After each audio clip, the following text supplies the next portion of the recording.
Welcome into a special live edition of Inside the Lines. I'm Tommy Ashley. That's Grace Nugent. As always, sponsored by Johnny T-Shirt.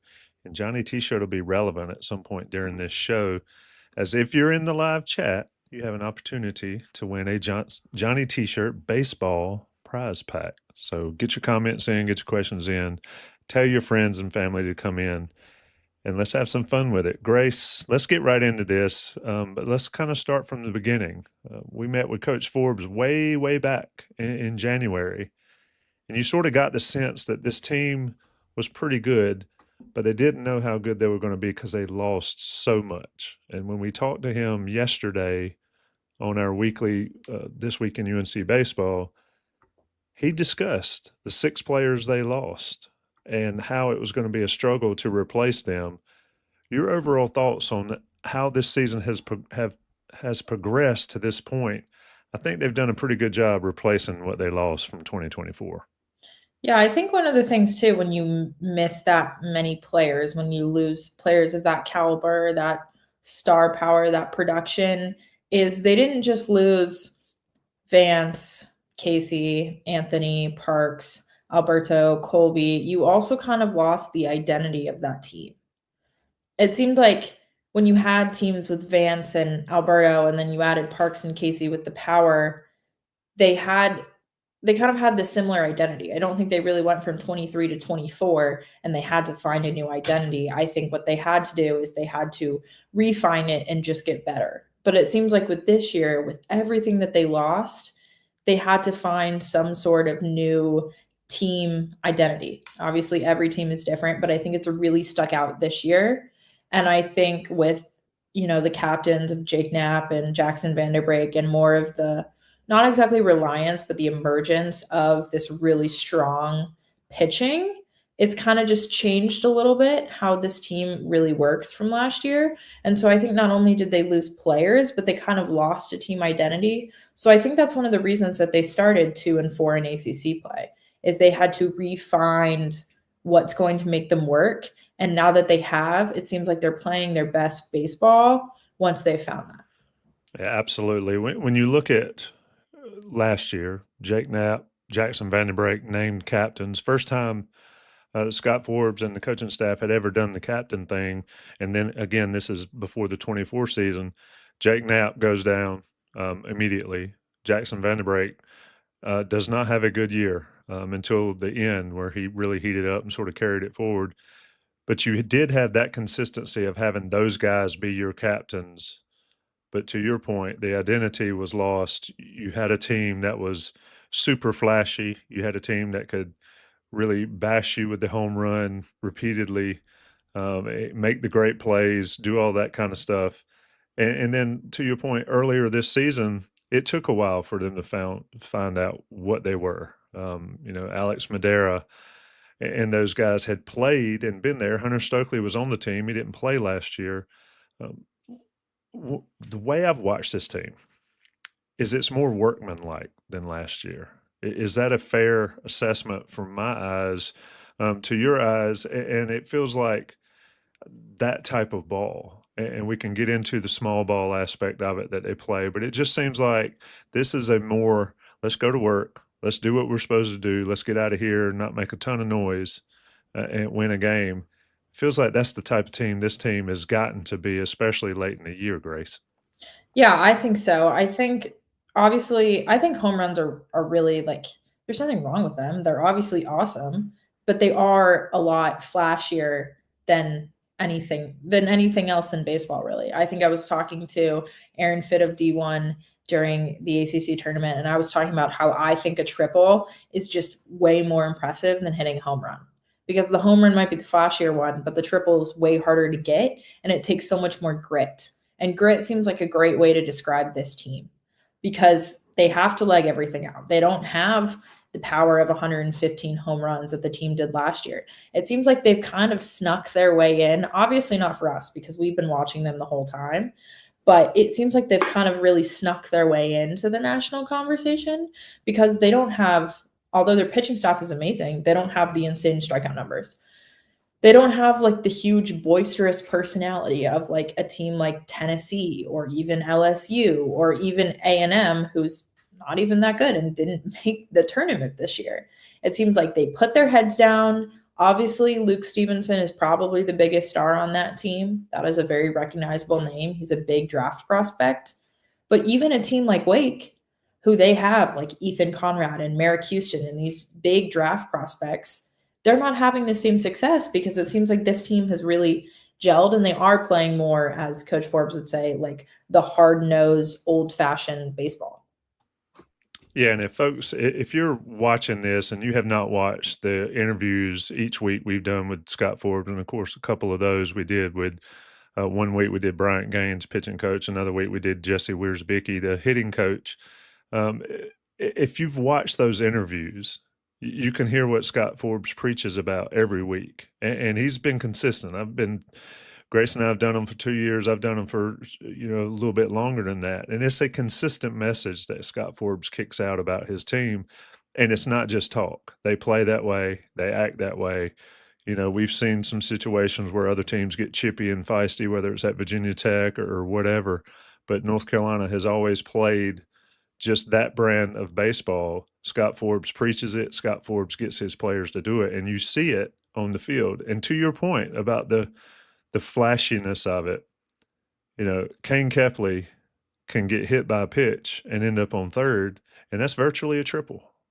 But he had to work to get there more than to hit it to the wall or hit it to the corner. And so it's just a different type of baseball.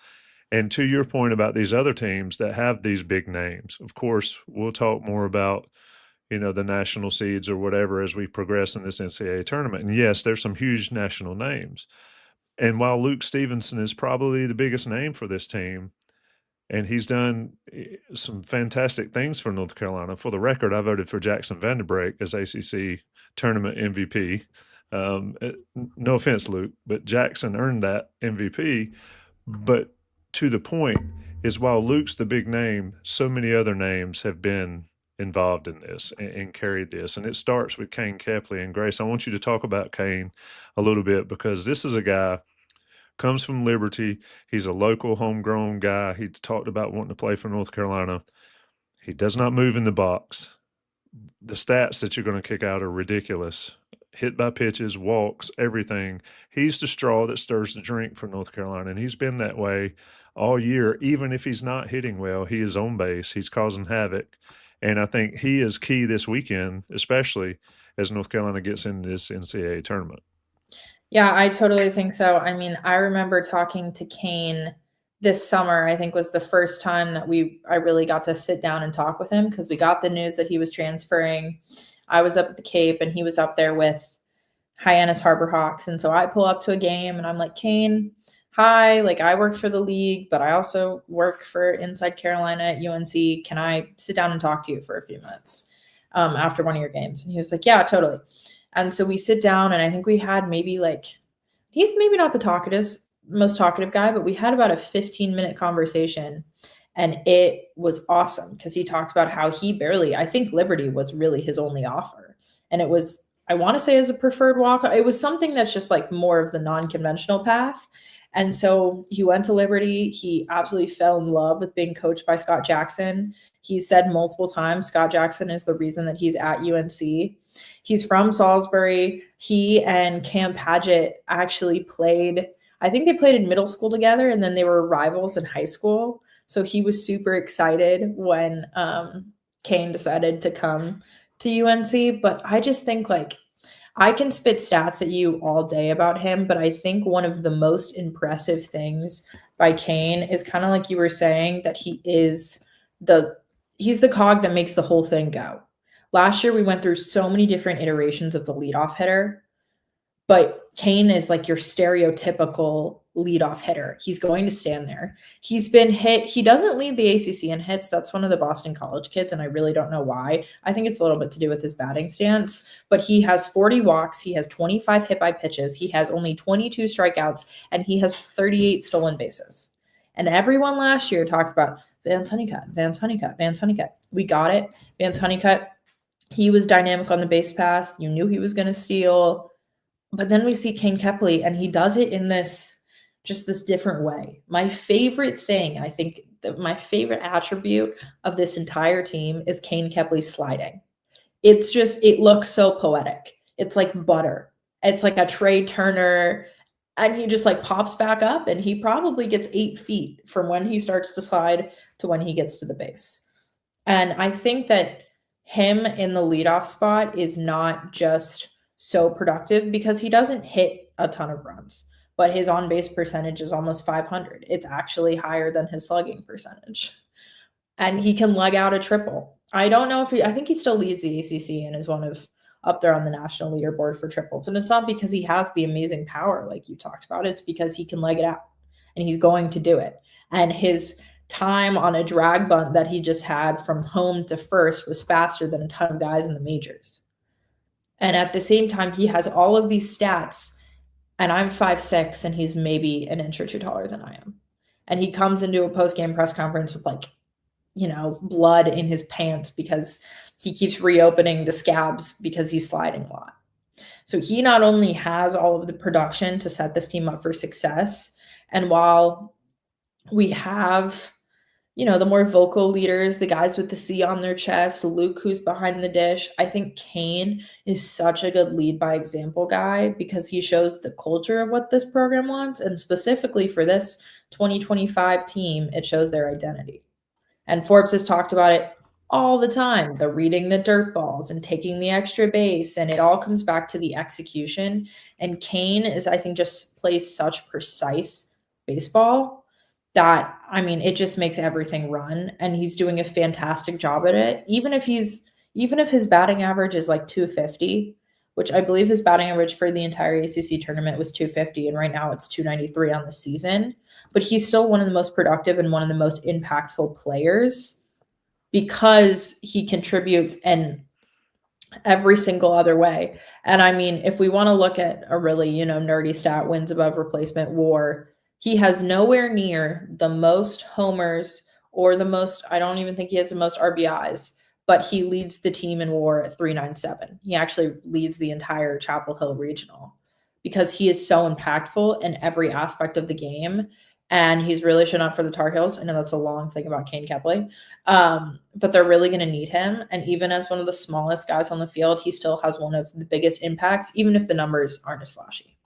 Yeah, and we haven't even mentioned defense. Everybody assumed that when Vance left that North Carolina was going to struggle in the outfield, and they did early in the season, but that was more of a left field issue than a center field issue. Kepley's been able to make the plays. He's not going to rob a bunch of home runs because of the aforementioned size that you've got, but he has been able to play an important defense, and that defense up the middle for North Carolina has been key. With Stevenson in the back end and Kepley out front at center.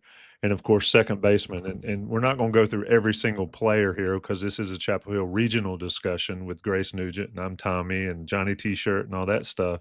But I do want to talk about Jackson Vanderbrake because I mentioned him in the start. Everybody knows what Jake Knapp has done. The national guys have finally piled on to the Jake Knapp train to talk about what he's done on the mound. But Jackson Vanderbrake's been as clutch as you can be for this North Carolina team. He sort of ended Clemson's hopes in that ACC championship game with a third home run in the fifth inning. But, Grace, to see Jackson Vanderbrake go from last year to this year, just a fantastic transformation for him. He was really good. He struggled, and now he's been really good. I think he's another one of those players that just makes this team better, and he embodies what you've talked about the whole time, the grit aspect, the hard-nosed player. Yeah, I think it even goes back to he started at a JUCO in Washington. I remember doing research on him, and his two older brothers played college baseball. His father played college baseball. His grandfather played college baseball, and they were all on the West Coast, and most of them in the Washington State area.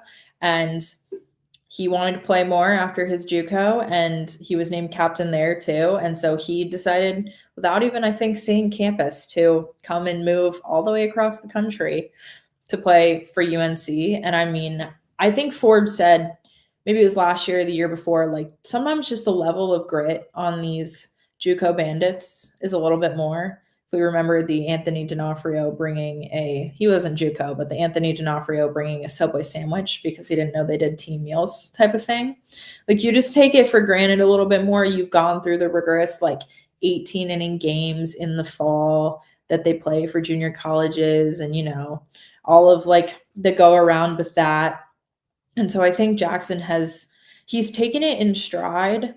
And I talked to Jake a lot about this, but how do you support, how do you be a captain, how do you be a leader when you're actively getting beat out for your spot by other people? How does that affect the brain? How do you deal with that? And whatever he did to deal with it has gone really well. And we saw last year, obviously he did not have a great start to the season, but he and Jake were always the first ones up out of the dugout trying to get everyone there. And it was in the Omaha game against Virginia. He hit the double that would be the winning run that was hidden by Vance. So he was there in the big moments when they needed him. He wasn't obviously in the same role that he is now all of last season, but this season, I think he's playing with a little bit more of a chip on his shoulder. He knows, especially with all the stuff with his eligibility, that this is his last year, and he wants to make it, at least in college baseball, and he wants to make it count as much as possible. And I agree with you. I also voted for him for MVP. He's shown up in the big moments. I think he shows up both at the plate. He and Alex are great in the middle. If we can talk about another player, I'd like to put in Alex Madera, please. And he brings a level of experience to this team who, while there's not a ton of freshmen on the infield, there's no freshmen on the infield. The youngest guy is Gavin, who's played in the big moments before. And the outfield is experienced. Everyone in this lineup is more of the experienced one. There's still so many freshmen on this team, so many young guys. And I think his role as captain permeates through that. And then he's done a great job hitting in that 2-hole. He works really well knowing that Kane is inevitably going to steal second base. It doesn't, even if it's one pitch he's seen, if it's 3 pitches he's seen, he and Kane at the top, they see a ton of pitches. I think it was in either the Florida State or I think it was the Florida State game, or the Clemson game, one of those 2 games, he and Kane combined saw 15 pitches to start the game. That's how you want your first 2 guys to start. They're both disciplined. He has more power, and then he can get on base enough that Luke can hit him in, and that's worked really well. But he really has stepped up and been exactly what this team needs, and he also hasn't been the flashiest player about it, because that seems like what all of these guys are doing. They're all just doing it together, and they don't really care exactly whose name it is. It's just that it's getting done. Yeah, one thing I asked him, I can't remember what game it was, is how's it like batting when you have Kepley on base and he's going to be drawing attention, drawing throws, looking to steal and all that. And he said he loved it. It could be nerve-wracking to have a guy over there. You don't know when the pitcher's coming home. You don't know when the pitcher's going to first. And Van der Breek's handled that really well. I think that's an unsort of spoken about thing there, is the synergy that they have working together with Jackson at the plate, Kane at first base most often, or ends up at second. I'll let you get in Alex Madera. I agree with you. Madera's been something. Second base, it locked down last year, and then he moves to his natural shortstop this year. Colby Wilkerson, of course, got to get the shortstop at the beginning of the year and sort of stayed there because Madera was dinged up a little bit, but Madera's assumed that shortstop role. Katie in the chat, please talk about Alex Madera, criminally underrated. I cannot believe he didn't make any All-ACC team. I understand how voting goes. I understand who does the voting, so it's not totally surprising, but Madera is another one of those guys. If we're going to talk about middle defense, where you build from the middle out on baseball, Madera's been a rock for North Carolina at shortstop. Oh, yeah. I think it was the beginning of the season. I said that I will sing his praises literally till kingdom come of Alex Madera, which I will. Katie, I agree. I think he is criminally underrated. You don't hear – shortstop is – people talk about shortstops all the time. And obviously, I'm mad that he didn't get all ACC. Now, granted, the shortstops that he's competing with are Alex Lodis, Kyle Lodis, and Merrick Houston, one of which will probably be National Player of the Year. The other one, his cousin, is doing fantastic and helping lead the GT offense, which is one of the best in the ACC. And then the other one is Merrick Houston, who's probably going to go in the first to second round. So I get that a little bit, but Alex, I think he might have 2 or 3 defensive errors, which is insane with how many balls he gets. And the ability that he has, I know the knock on him is that they're I don't know if he has elite arm strength. Have you watched him play? It's awesome. And his hands are, obviously Colby was great defensively, but Alex's hands, he gets to almost every ball. And if not, he tries his hardest to get to every ball. And he saves a ton of runs from that position. I think he's tops in DRS, which is defensive run saved. I'm not sure exactly how to calculate that. Aaron Fitt and I were arguing about more fielding statistics in college baseball and how to kind of integrate those. But again, I'm not on Synergy. This is not what I'm paid to do. But Alex I think he's also so good where he is in the lineup. He can play the small ball. Obviously, they need that. He's been in the tough spots. Talked to him a lot about not getting the bunt down against LSU and then getting the winning hit. And, just that level of that he's played in those big moments. He's another kid that's coming from a D3 who has the little bit extra of I'm so excited to be here type of thing. And I think he's another great one of those, not just vocal, but lead by example players. And defense is all anchored up the middle. And with Luke and with Kane and with Alex and with Jackson, that is one of the best middles you can find. And I think Alex is such a big part of that. And he's also maybe not going to get the biggest hits, but he's going to get on base when you need him to. And he's going to hit the doubles and he's going to hit the triples. And he did hit 2 home runs this year, which is huge for him because I think he had 2 last year. Forbes told us that the only guy with without double-digit power might be Alex Madera. And in 1 week, I think he had 2 homers, which he says he's never done before. But I do think he's criminally underrated in the national conversation. You won't hear about it a lot. I think that this weekend, Jackson Willits for Oklahoma and Alex will both be really exciting players to watch at the shortstop position, especially if they go against each other. But I think Alex is arguably one of the biggest keys to this defense, and he's not talked about a lot because he doesn't make a ton of errors, and you don't have that negative way to talk to him about. I believe he still leads the team in batting average, and if not, he's pretty dang close right there. And he just provides a steady and experienced bat at the end of the lineup, which works really well for this type of small ball offense. And he can get hit in really well because he gets on base.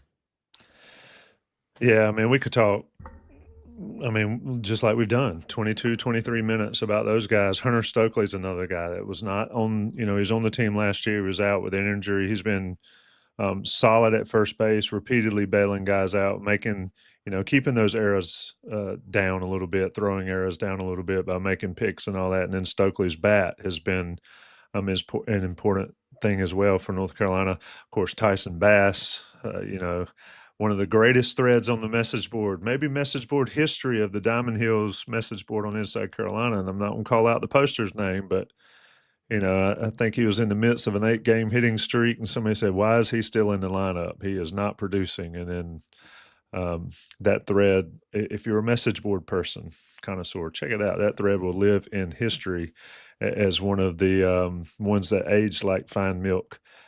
Let's talk about overall the pitching staff for North Carolina.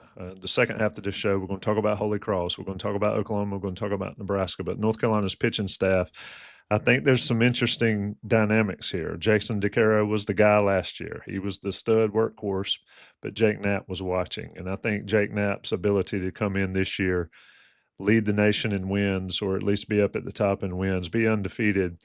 Grace, those 2 guys, and Forbes talks about he feels like they have 3 Friday starters. I think they definitely have 2. I'm not sold on Houck and now Ryan Lynch with his ability to start. He showed an ACC tournament. But DeCaro and Knapp, I think, are somewhat interchangeable, but I think Knapp gets the nod here because of the length, because of being able to go to 7 and 8. And that's just so key. And that's so key in a regional to not have to burn a bullpen on a Friday or in a game 1. I think that'll be the key here when we're looking at these pitching matchups across this region. Yeah, I agree. Again, I said this before. I literally don't think I could say more words about Jake that I haven't already. I'm blown away by the person he is and The pitcher he is just come out and been like, guys, I'm Jake Knapp. I'm here. I'm going to casually throw 7 to 9 innings. You don't really need to use the bullpen. You're welcome. Goodbye.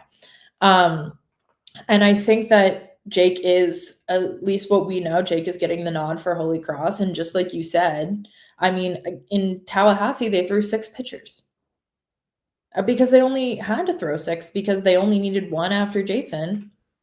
And then they didn't need anyone after Jake because he threw a complete game.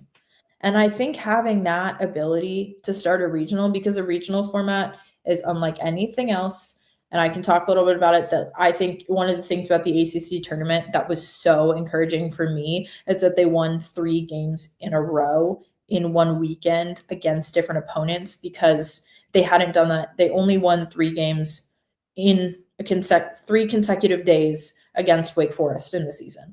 And they would drop either a Saturday, a Friday, a Sunday. They would drop something there, and you can't do that in a regional. You got to win them straight. And so again, in the ACC tournament, that was just really encouraging for them. And I mean, Jake started it all. He sets the tone. And I think we talk about setting the tone, and he did such a good job of that. And I think it's also because he watched Jason.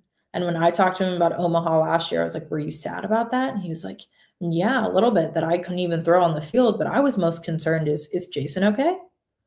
Does Jason have the confidence to do that? Does Shea have the confidence to know what he has to do? And so I think Jake has just soaked up so much just experience, and by watching Forbes, sitting next to Forbes, that he knows what he needs to do, and he could totally like Derek Clark it. I think we can totally see that. And I think Jake and Jason are a little bit different style of pitchers. I think Jake is a little bit more steady, workhorse, as Coach Forbes would say, or my new favorite that Fitz said, Clydesdale, and the regional preview that D1 put out. But Jason, I think, is a little bit more, I don't want to say electric, but it can either go one or the other a little bit. You've seen him have outings that are tough, and he gets hit. His stuff is good, but it's hittable. So the big thing that he's going to have to make sure he does is, if there are people on those base paths this weekend, that he can get out of those, because he showed that at Florida State. 7 hits, 1 run. And that is a really good offense. And when he does that, there you go. But I think Jake sets more of the tone and identity of this team of, hey, we're going to come in, we're going to put our head down. He doesn't show a lot of emotion on the mound, and we're just going to go and get it done. And I think that's why Scott will probably be giving him the nod on Friday to help hopefully save that bullpen. And then you use Jason on Saturday for whoever they face, whether it be Oklahoma or Nebraska. Here's a stat for you. We talked about the 12-0 from Jake Knapp. He's thrown 87 innings on the season. He's walked 13 batters. You win ball games. Get in. Okay, so there's another really nerdy stat that I was looking at when I was looking up Kyson Witherspoon, and I mean, he has just Kyson Witherspoon, just so folks understand, is the Oklahoma pitcher that everybody's talking about. Yeah, he's the Oklahoma ace. He's probably going to be the first right-hander drafted this draft. And Kyson has 120 strikeouts to, I want to say, 91 innings. His K rate, his walks to strikeouts rate is only 0.05 higher than Jake's, and I think he has at least 20 to 30 more strikeouts. His is a 6. Jake is a 5.95. You don't got to strike everyone out to be the best pitcher, to be the most effective pitcher.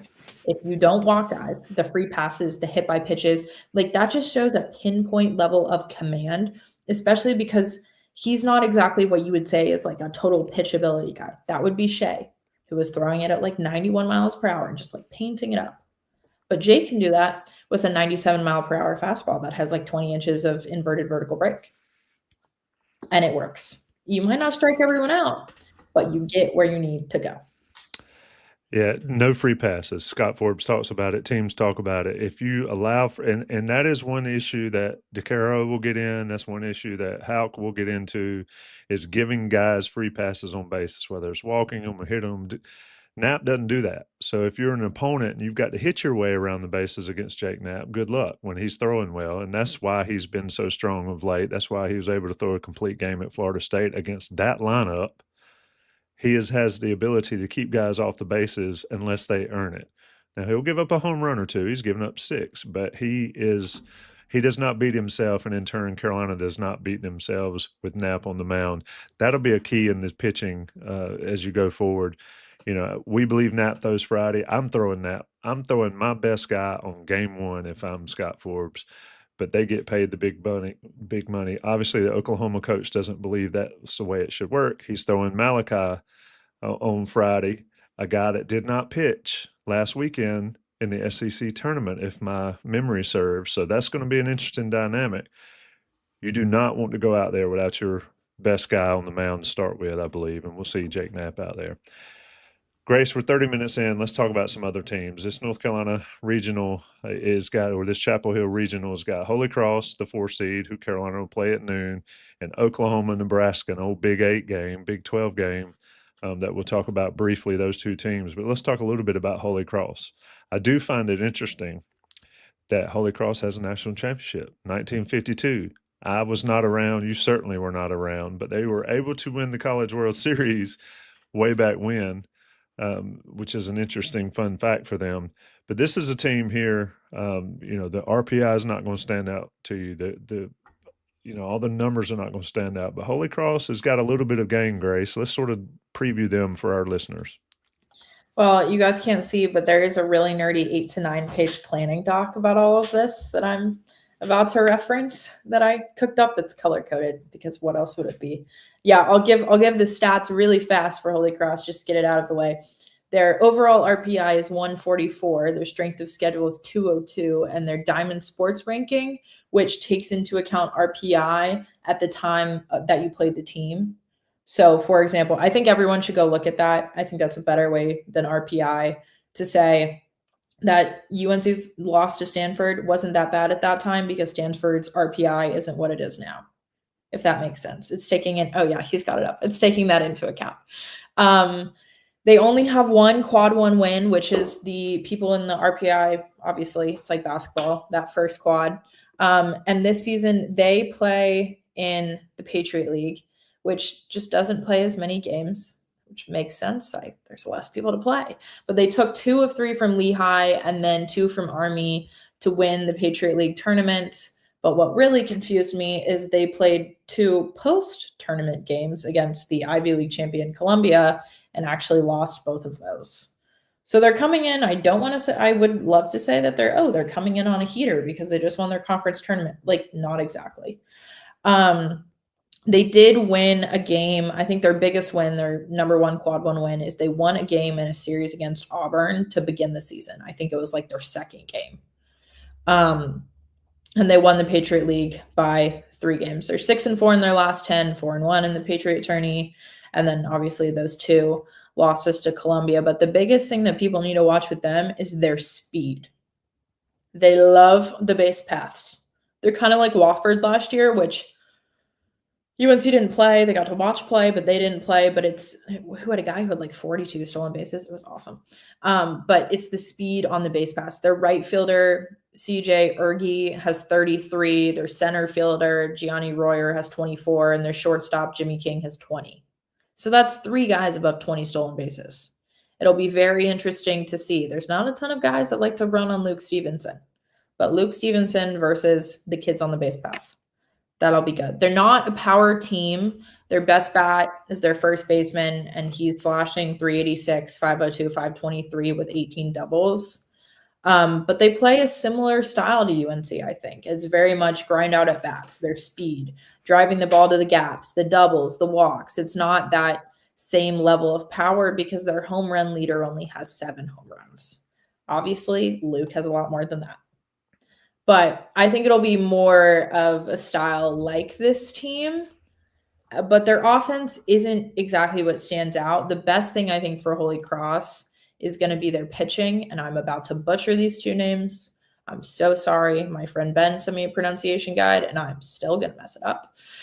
They have a 1-2 punch in Danny Macchiareola and Jaden Waiwoda, which has like too many W's. I don't know how to say those. But they both have great records. Their ERAs are both in the threes. They're lower slot righties. They use deception. They actually both played for the Bristol Blues in the NECBL for the Summer League. But I've heard that Danny has just a nasty slider, like Walker McDuffie level nasty slider, which will be just awesome to see. He only has a 7% walk rate. He has a really high ground ball rate, which both Walker and Lynch have. It's a great attribute in any pitcher, especially if you're in the bullpen, just to get those soft ground balls. But he has a high ground ball rate, and I've heard that he's one of those quiet assassins on the mound. His slider is his go-to pitch. He's not gonna, have a ton of rah-rah or a ton of emotion, but he's just gonna go at him. And their second one, Jaden, also loves his slider. He won most improved player at one point for them. But he's more the big personality. He has that fastball slider combo, and he's a good athlete. He played 4 years of varsity soccer as a goalkeeper. So if there's any pop-ups coming to him, I don't think the infield will be calling him off.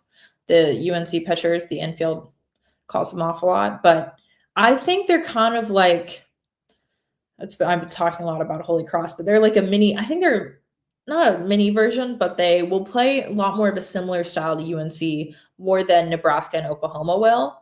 But the biggest thing is that you can't overlook the 4 seed. There's a reason these people won their conference. I mean, you get like a few losses in a conference tournament and you're done. They have one bid, but like there's a reason they won their conference. There's a reason that they're here. And like LIU showed, it literally went to the last out or the second to last out against LIU. Like any team in the postseason, it's the magic of the postseason, can push them till the very end. Do I think that's going to be a lot harder on Jake Knapp? Absolutely. But could it still happen? Yes, it could. So they cannot overlook Holy Cross. Yeah, I think a key aspect of what you talked about is the speed on the bases, and it goes back to what we talked about, the free passes. I mean, if you put the guys, if they get their leadoff guy on, he's going to go, he's going to run, he's going to make it stressful, and so to be able to keep them off base, off the base path, unless, like I said earlier, unless they earn it, will be a key to North Carolina. We'll see how that goes. And as I've said millions of times on these shows and watching baseball, it takes one expert pitching performance by a team and you're in trouble. And so North Carolina will have to face that. Is this an upset game? I don't think so, no. But baseball, anything could happen. Who would have thought Long Island would have had certainly a shot to beat North Carolina last year? So Carolina's going to have to keep Holy Cross off the bases and go from there and make those guys earn it. They won the Patriot League. They beat Auburn. Of course, that was, when did you say? That was second game of the year. So that was months and months and months ago. It seems like forever ago. But they have the ability to play, but they also have the ability to grind you up and play a small ball type game that if you let them in it and keep them in it, they're going to be able to cause you some issues. So I think that's what's key for North Carolina is keep them off the base paths freely and make them make the plays and hit the baseball to beat you. And so it'll be an interesting matchup. I think so. And I think you also, going in that grinding it out, just take into consideration that the only thing that's going to get Jake Knapp, I think, out of a game would be pitch count. Like, I know that he and Forbes have the no pitch count, but in the first game of a regional, it's still going to be really hard with what you hopefully want to do to have him go through, especially coming off Tommy John, so many pitches right out of the gate. And so if this team can grind out at bats and push his pitch count up, that's going to be a little bit difficult. That's one of the reasons that he's able to go so long into outings is because he doesn't strike a ton of guys out. He can get him out in 1 to 2 pitches. He's had multiple 9 to 10 pitch innings. And that's why he goes and attacks the strike zone. That's why he gives up homers. Great pitchers give up solo homers. He does that because he's not afraid to attack. So if these guys get on via the free pass or they grind out the at-bats, that's where it's going to be a little bit harder for him. And then Forbes just talked about it with us, is that it seems like they have faced so many lefties, which they have. I mean, all of Florida State was lefties. They've seen a ton of left-handed arms. Obviously, it's not like there's going to be a big adjustment to go from right to left. These are two really good righties. And so they're definitely going to need to adjust and be there. And all of these lefty hitters in the lineup are going to, have to come out of the woodwork and make sure that they are seeing that ball. But those are the two things that I think can just be things to notice that might be a little bit more difficult because they don't see a team that steals this many bases. I mean, the team that they saw that was this aggressive on the base pass was Boston College because they stole the most bases in the ACC. And they ran around during the ACC tournament. Less on North Carolina, but in those first two games, they were running all over those base paths, especially against Virginia. They really made them pay there. So UNC is going to make sure that they have that defense tight to deal with that and not let the guys get on via the free pass. Yeah, no free passes to keep for North Carolina against Holy Cross at noon on Friday.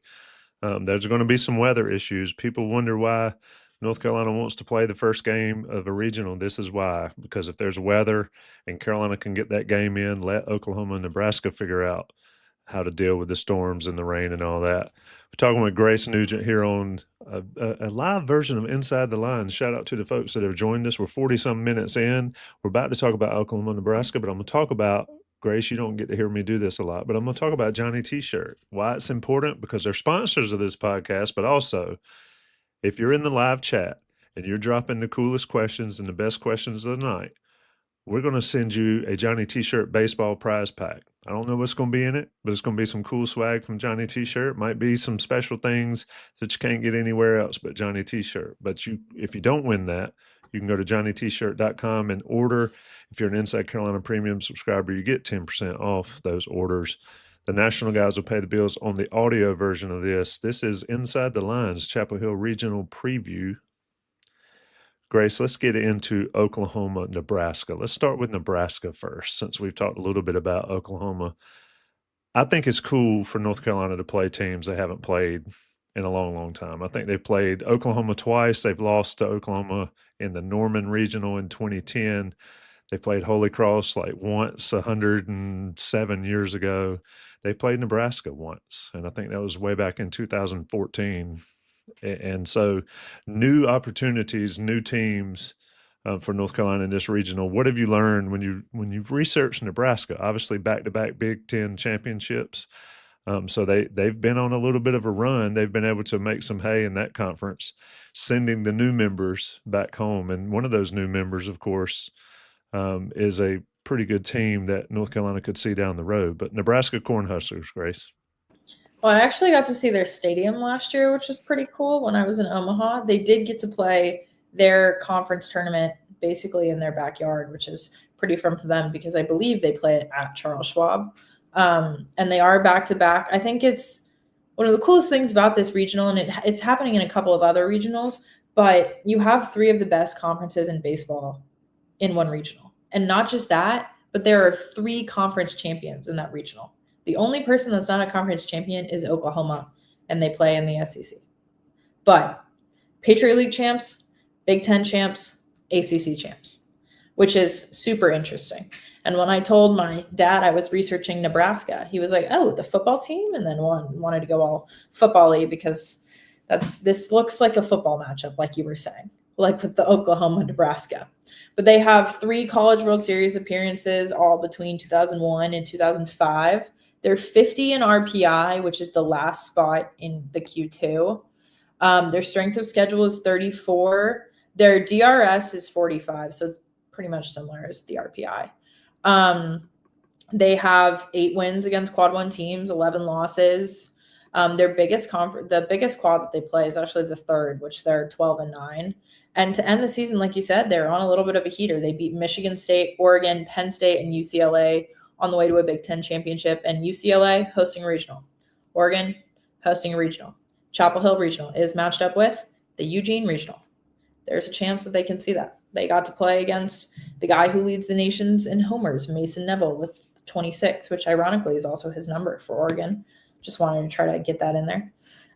In conference play, they were swept by UCLA, lost to USC, and then lost to Iowa. But they beat Oregon State 2 out of 3 at home, beat Rutgers, Northwestern, Maryland, Minnesota, Michigan, Purdue, In an early tournament, they were able to beat Vanderbilt, and then they split a midweek series with Kansas, also a tournament team. Vanderbilt obviously is the number 1 seed in the tournament. So they've played some really quality teams, and they're 6-4 in their last 10 before winning 4 straight in the Big Ten tournament. So they're definitely on a heater. The two kind of, if I look at the pitching first, the two guys that that kind of come out to me are Ty Horn, who absolutely dealt against UCLA. There's an old Bill James stat, which is game score, which tries to calculate like the game score of a pitcher. I kind of take it with a grain of salt because I think the last one that Jake got was like a 60 something, and his complete game at FSU wasn't that high because it takes into a lot of other things. But one of the highest ones you can get, I believe, is an 80 because Kyson has like a perfect 80. And Ty Horn's last one against UCLA was a 79. He let 0 runs score in 8 innings pitched and only let 3 hits. And that's a good UCLA team. So he's not someone to overlook. He will not be starting against Oklahoma. They're going to start the second guy, Jackson Brockett, who played last versus Oregon, and he had 6 innings pitched, 6 hits, 1 run, 2 walks, and 4 strikeouts against also a really good Oregon lineup. So they have 2 dudes in there, and then their 3 through 5 of their lineup is kind of the heart of what they have. And this is estimating via the last 10 games. That's Caden Brumbaugh, Cade Swanson, and then Case Sanderson. And so I think all those dudes can give Oklahoma a little bit of trouble come Friday.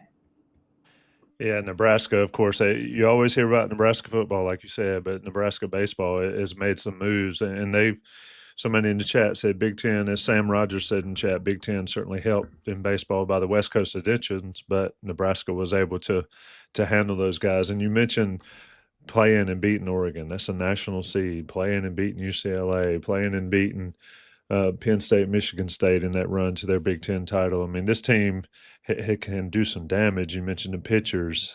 Like I said, it all comes down to pitching in the regionals, and they've got 2 quality starters. Brockett will get the nod against Oklahoma.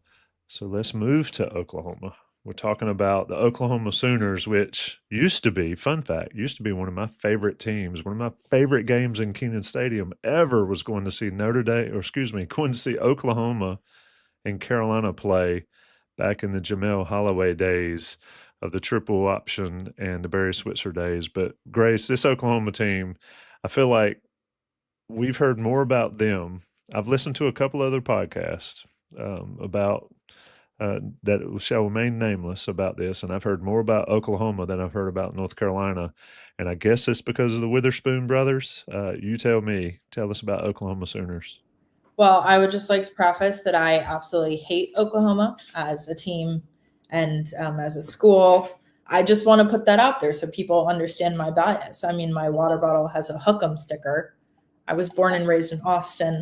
I've had UT season tickets since I was 2 to football, and I absolutely hate Oklahoma. So I just want to put that out there before I talk about them, so everyone knows that's where I'm starting. We're going to see how the unbiased reporting I'm trying with the personal bias. It would be worse if it was football. I would just sit there and say they are terrible. And I want folks that are watching this that these are Grace's opinions. This is my opinion. Don't like them. Anyway, I think the Witherspoon twins are really talented. I've actually seen both of them throw. I'm so glad that Preston from Greensboro wants me to embrace the bias. But I've seen both of them throw. They were on the Cape, Malachi and Kyson.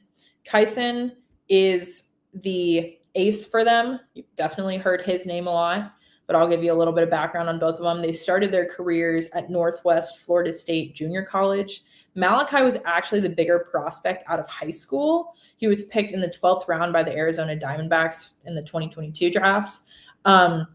He obviously didn't go. He went to the junior college with his brother, and then they both went to Oklahoma.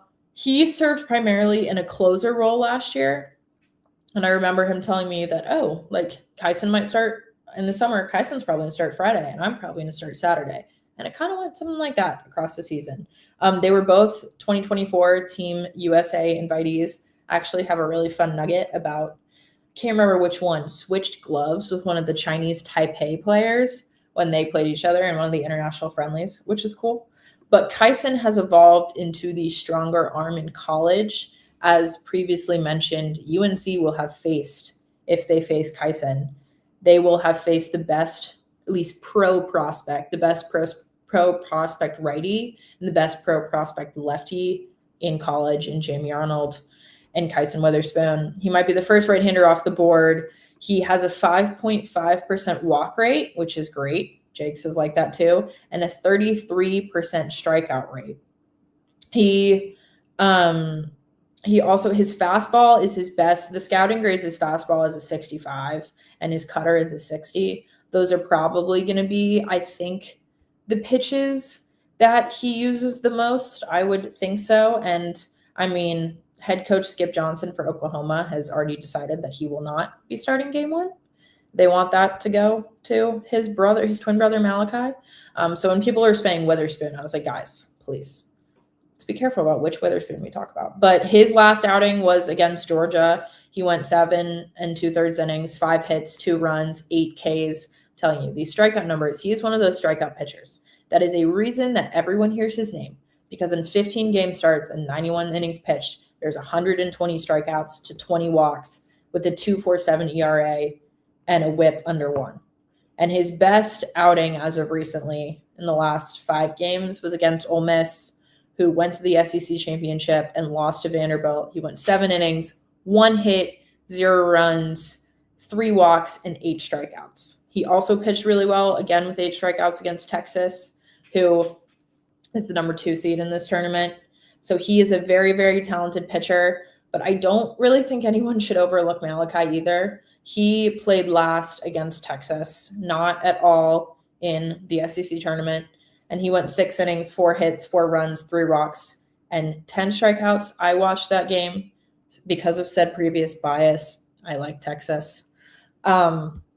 And I did not like that he was playing that well during that game. But he's had a rocky go of it. And then after the two of them, they have Cade Crossland, who just has not done that well recently. So those are really the two main guys that they have. But I mean, like you were saying, Tommy, like when you get a tough pitcher that you can't figure out, that can be hard. UNC has showed as of recently that they can stay in the game. They tried to do it with NC State against Dominic Fritton.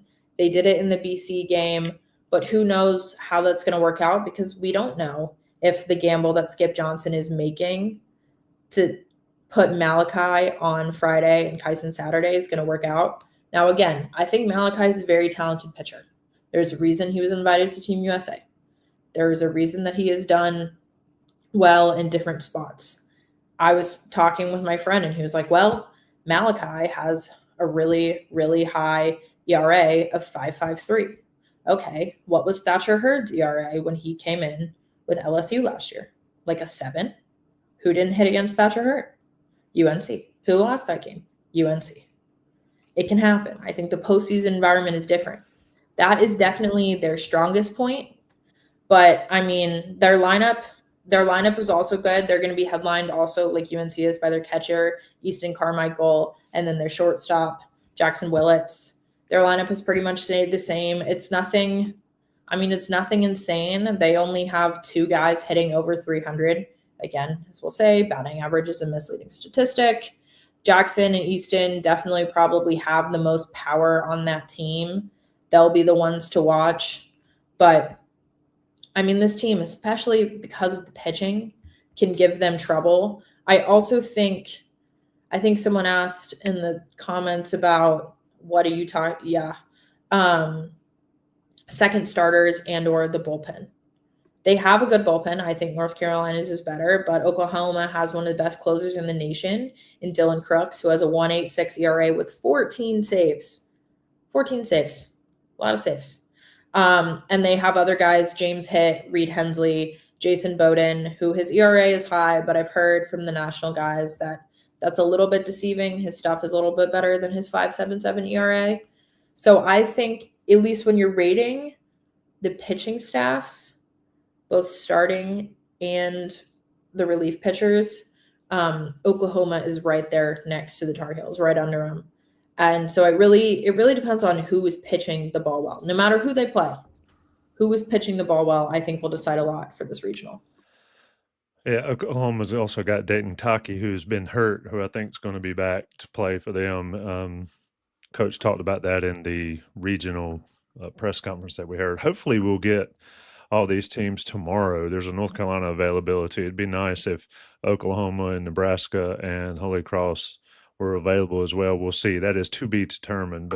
But to your point, another talented Oklahoma team, and I realize that there are people that may be watching this that we'll talk to tomorrow that are Oklahoma Sooner grads and therefore fans, and it's going to be an interesting dynamic if North Carolina and Oklahoma match up in this regional.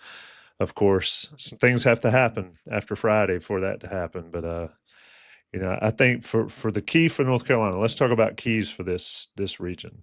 I think for Carolina, it's going to be the same as it's been all year. It's going to be starting pitching, going deep, and then Scott Forbes really loves to piggyback guys, whether it's Knapp and Walker McDuffie or DeCaro and Ryan Lynch. But now Ryan Lynch is maybe in a starting role.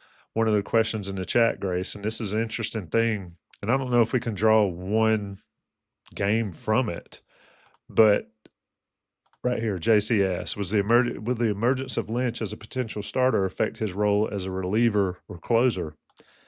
I think they want Walker McDuffie, and Forbes has said it as much, to be the closer, to be a guy that can come in and throw an inning or two nights in a row, 3 nights in a row if necessary.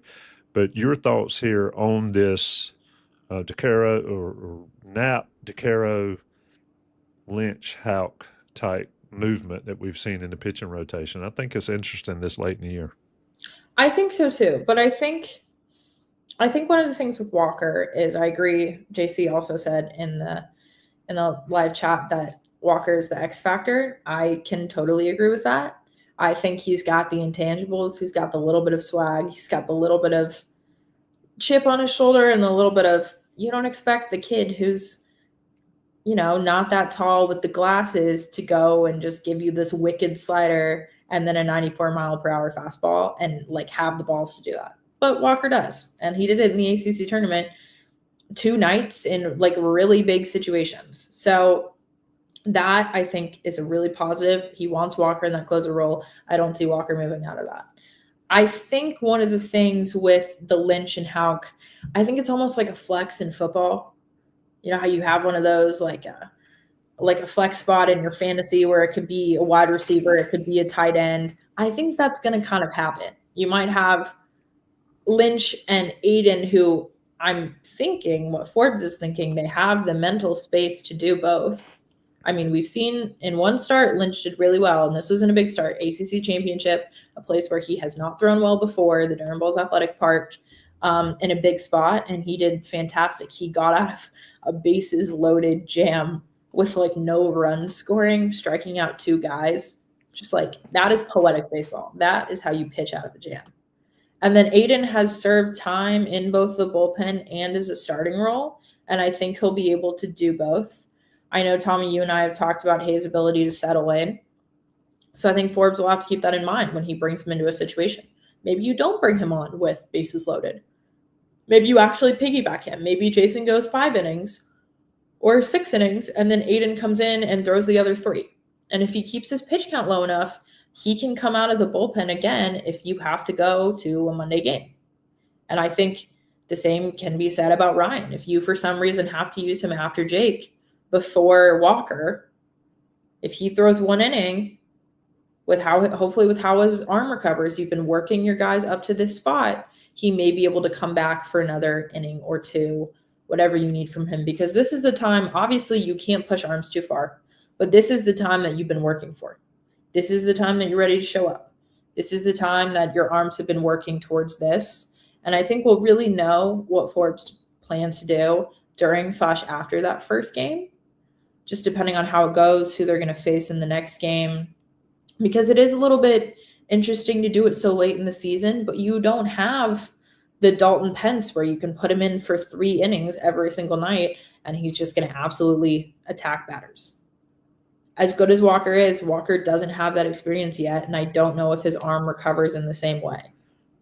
And you don't have Maddie like you did last year to come in and kind of help be that setup man.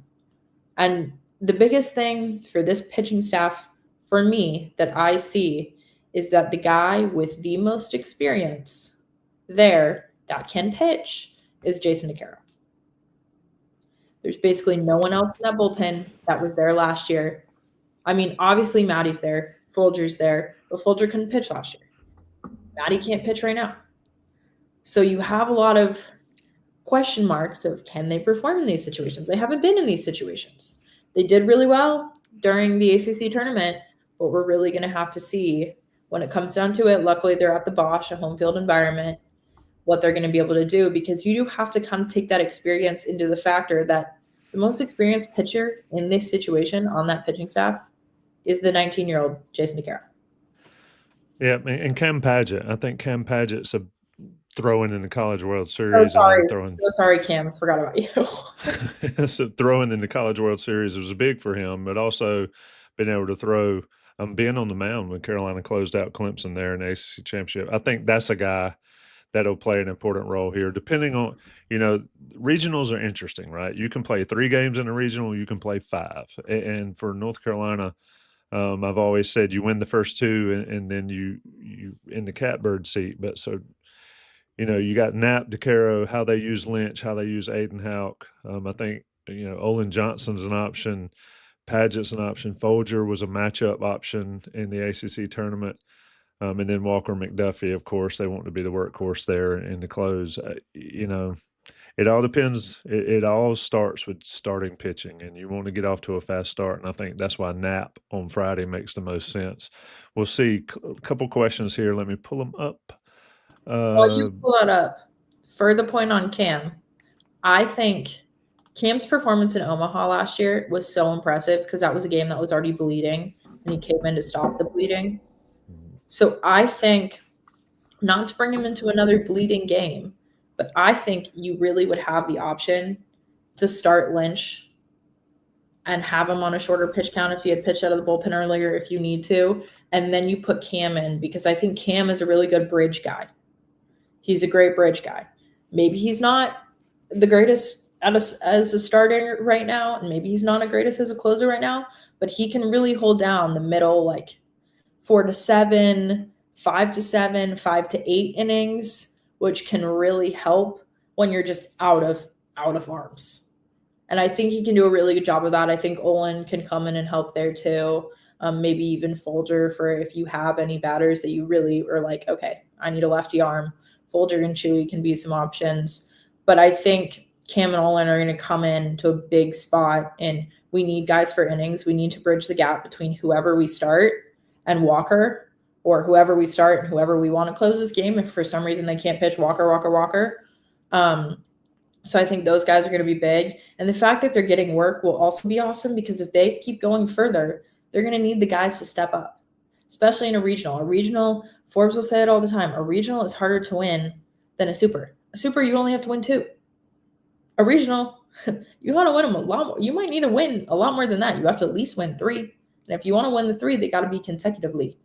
So I think all of those guys, the pitching staff for UNC, I mean, that has been their bread and butter. Obviously, the bats have been doing great so far, but they're going to need the 2 of them to work together, because if one of them falters, it's going to be a little bit harder to get the ball rolling. Yeah, I think the ability to win a 2-1 game is huge in these type situations, because you never know when it, sometimes you can get those 15 to 12 games, but sometimes that 2-1 game is what gets you over the hump. And to your bridge the gap point there in a series or in a regional is being able to get that game out of the way. A couple other questions here. Somebody posted up, and I put it up. Chapel Hill plays the Oregon Regional. Of course, it matters if Carolina and Oregon both win, Oregon comes to Chapel Hill. If a lesser seeded team wins, then it depends on the higher seed. We've talked about the emergence of Lynch as a potential starter. We talked a little bit about the Holy Cross matchup. Carolina's got to keep them off the bases. DH position, we have not talked about this. This has been a revolving door, so to speak, Grace, and I don't know why it's blocking us out, or at least blocking you out, but I'll drop the curtain there. Let's talk about the DH position for North Carolina. We saw Sawyer Black come in and hit a monster home run at Florida State, but then he struggled, when he got the start there. We've seen Sowers there. We've seen Perry Hargett there. He seems like maybe he's taken over it. But Forbes did mention to us Sam Angelo could be a matchup thing. Rom Kellis is out there. I really don't think it matters who starts at DH. I think what they've done most of the time is whichever guy they have matches up with whatever pitcher's on the mound. But he's certainly shown, and he, meaning Scott Forbes, has certainly shown the willingness to put guys out there, and if they perform, and they'll stick. If they don't, then he puts somebody else out there. What do you think about this position? Because Carolina everywhere else, with Carter French locking up left field 2/3 of the way through the season, has pretty much been the iron 8. The DH has been the one question mark. Yeah, I think so. I think there was a game where we had about 4 different DHs. It's like every at bat, it was a different DH. But I do think he's going to do it based on matchup. He's told us a lot just based on what he sees in batting practice. Obviously, I can't really argue with the head coach who has the pedigree that Coach Forbes does. He sees stuff that we don't see. I can make educated guesses on who I think might match up better. I think Perry could be great against Holy Cross with his speed and his ability. I mean, he put down a literal perfect bunt in the Clemson game. Like, with that ability, was it Clemson? Maybe it was Florida State. No, I think it was Clemson. It was Clemson game. It was Clemson. Okay, I'm trying to talk myself out of that. It was also Florida State too, where he put Joey. Yeah. But Bellini. The one where he was safe. No, that was Bellini. The one where he was safe was Bellini. That one. So obviously he can do that, which is great at the 8 spot. But I have an idea that his speed might work a little bit better against Holy Cross.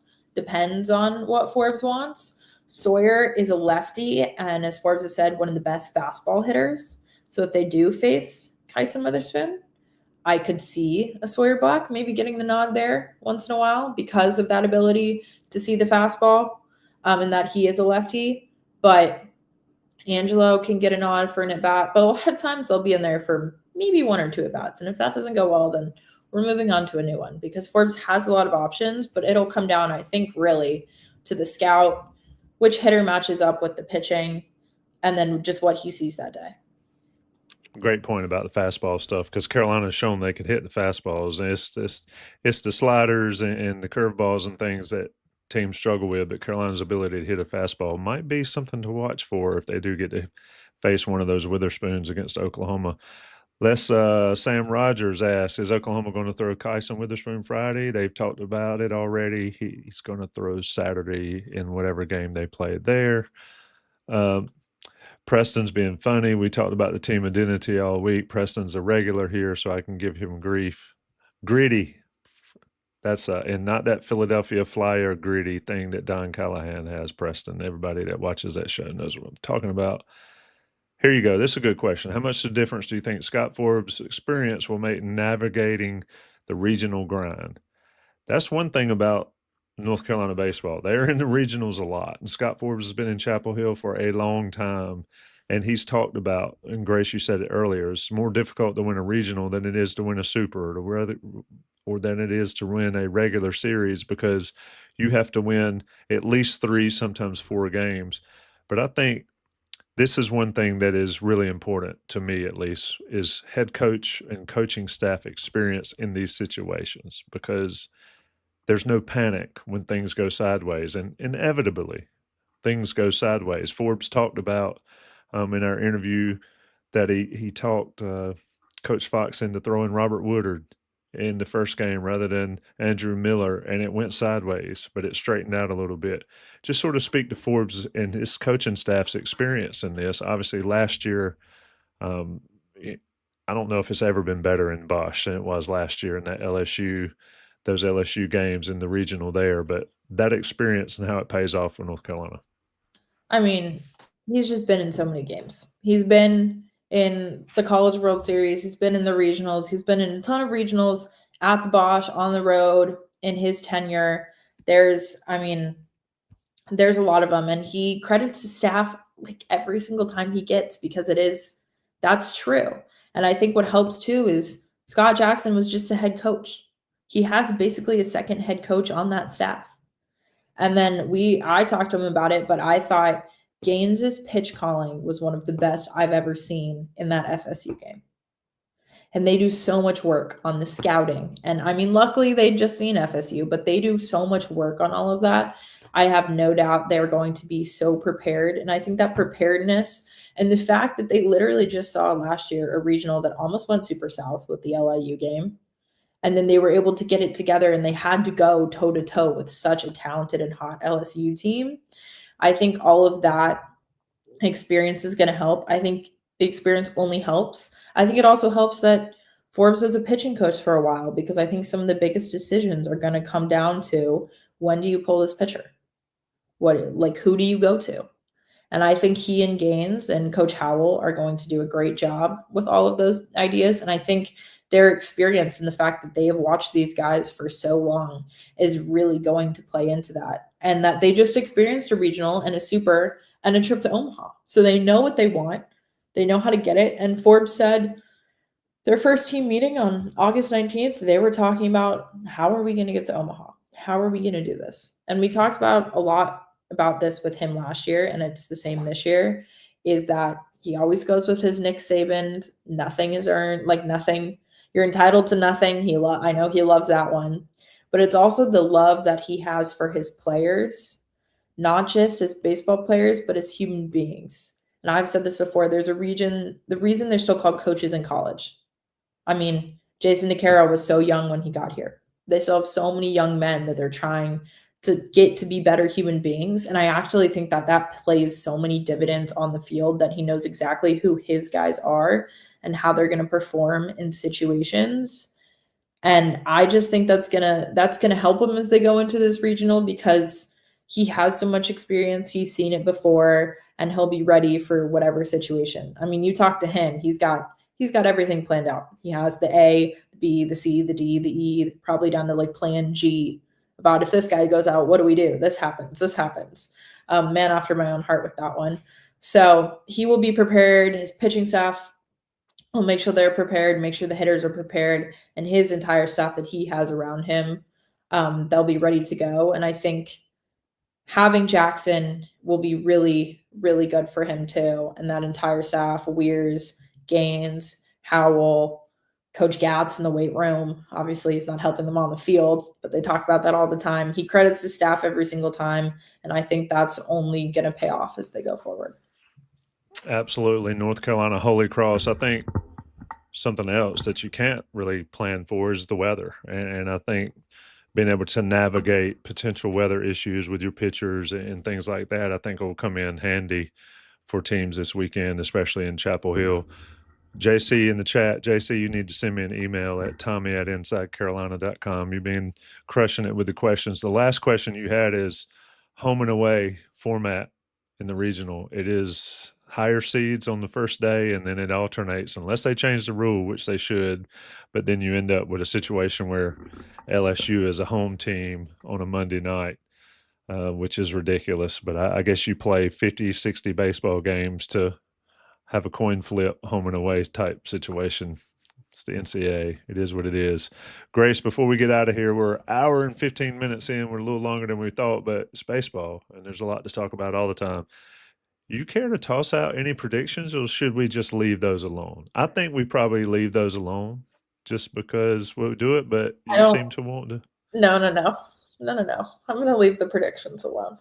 All right. What about the Texas Regional? Can you give us a prediction for the Texas Regional? Texas should win that regional. If Texas does not win that regional, we have some problems down in Austin with SEC Coach of the Year, Jim Schlossnagle, whose former team did not even make it. And that makes me so happy. Texas should be winning that one.